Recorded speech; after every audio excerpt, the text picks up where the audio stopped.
Luka's not playing that well. Let's just say it out loud.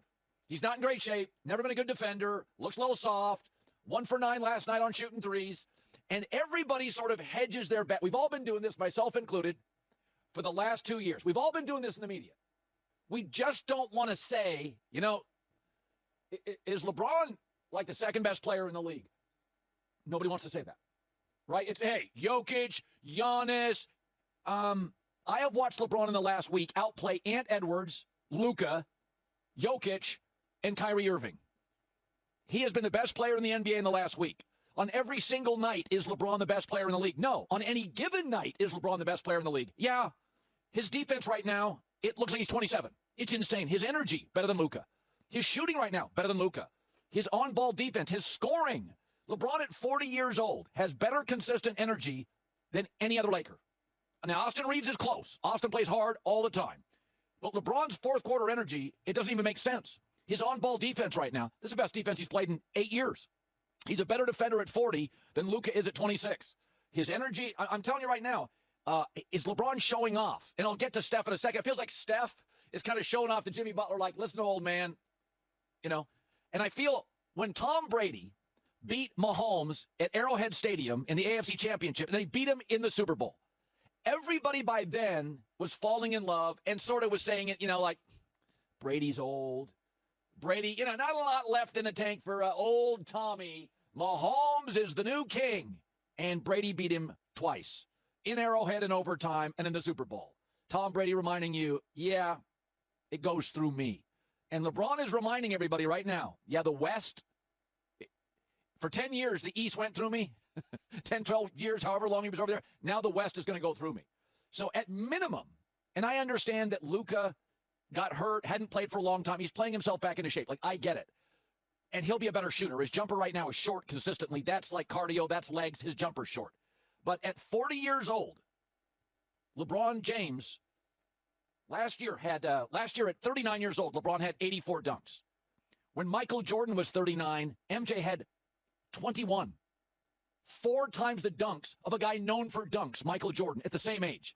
And I think LeBron this year is better than LeBron last year. And the other thing is, because AD was traded to Dallas, LeBron is hyper aware that he has to play better defense because Luka is a lousy defensive player. And Austin Reeves is limited.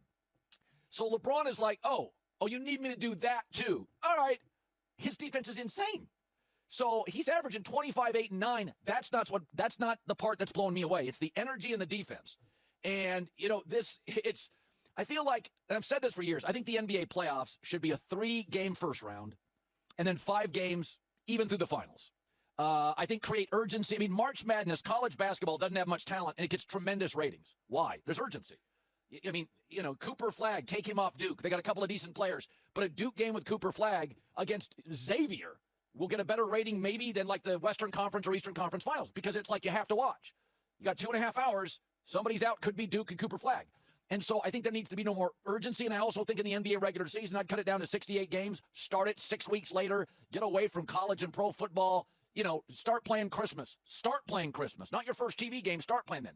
So I understand that if you're LeBron, you're Steph Curry, and you're not with a championship team, you're on a treadmill to nowhere. It is so clear between Steph and LeBron that these moves have absolutely energized these guys. And just watch LeBron's defense. It is elite.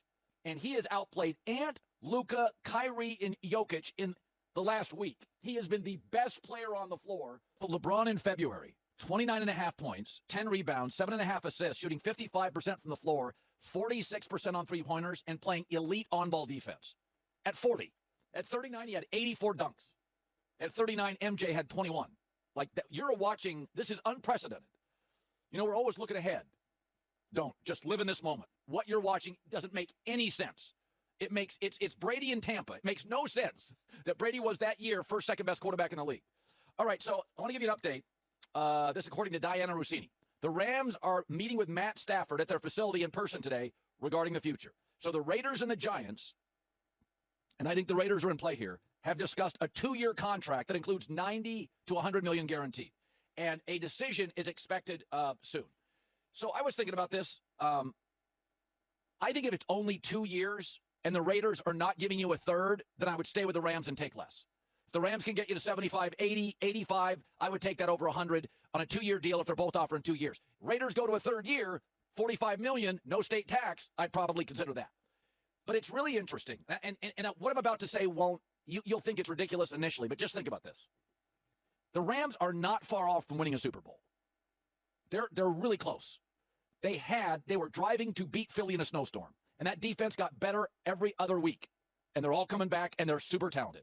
So you're not going to score a lot of points on the Rams going forward. If they get a corner in the draft for the first pick or second, they don't have a hole. That defense is good everywhere and young and cheap. If Matt Stafford stays and wins a second Super Bowl, and I know legacies are all about ego, but if you put 15, 20, 25 years into being a politician, a talk show host, a quarterback, a landscaper, legacies matter.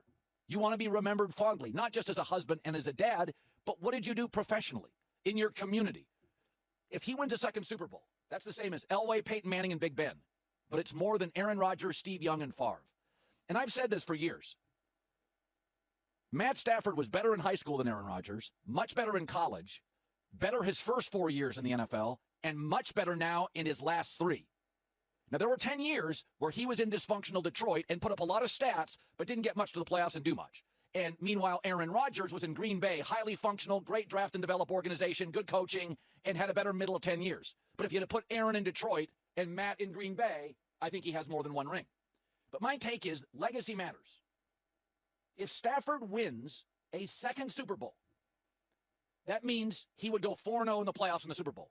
He would have more rings than Aaron. He'd have a better playoff percentage than Aaron. He would be better late than Aaron, better early than Aaron, as a former number 1 pick. There's a real argument. You'd take Matt Stafford. More Super Bowls? I mean, Super Bowls alone are going to get Eli Manning eventually into the Hall of Fame. And he was an average regular season quarterback. How a movie ends and how a quarterback's career ends absolutely shapes how we think of you. When Brady went to Tampa and won, 50% of you watching and listening for years, and I saw it on Twitter, he's a system quarterback. He left New England, won. Belichick regressed. Brady is unquestionably the GOAT. Beat Mahomes last 2 times they played. He is head and shoulders above the crowd. John Elway. Never forget, Elway 0-3 in Super Bowls, got hammered. John can't win the big game. Last 2 years, 2 Super Bowl wins with Terrell Davis, the running back, and we viewed him number 2 all time to Joe Montana. Peyton Manning goes to Denver. Let's be honest. He goes to Denver. His reputation was he's not good in big games.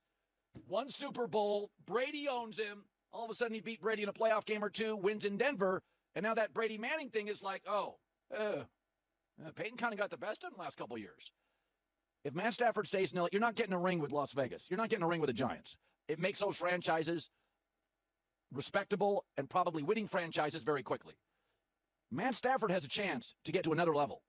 As many Super Bowls as Elway and Peyton Manning in that class. And more than Favre and Aaron Rodgers. And so, to me, when you think about when Matt Stafford started playing football. 6 years old, 7 years old.